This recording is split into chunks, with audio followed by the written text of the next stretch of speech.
Sam Fender's released a charity single to highlight the growing issue of homelessness.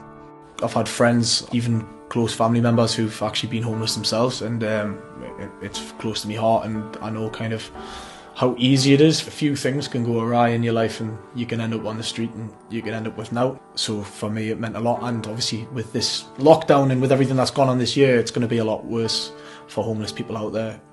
It's Christmas time and I want to try and do something a little bit more selfless.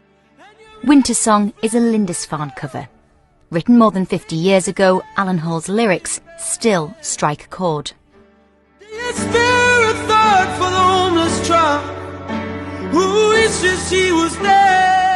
When Alan first wrote Winter Song, you very rarely saw people sleeping on the streets. These days it's an aspect of every major city, so things have got much, much worse, you know. So I think the song's even more relevant now than it was then. I think Alan would be delighted that Sam's covered the song and that people are listening to it, but I think he'd be very disappointed that more hasn't been done to eradicate the problems that the song writes about. The video features photos taken by homeless people all over the world. You hear statistics all the time, and you hear about things about homelessness on the news and it sounds terrible, but you never really see the perspective of the homeless people. So to see that, you see it on a more human level, and I think people react to that better.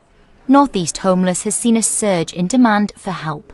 The charity's calling on local councils to offer free helplines to those in need. If you phone a council and it's 40p a minute, I haven't got 40 pence a minute. If I'm on the phone for 2 minutes, they say 80 pence, that's a bottle of milk.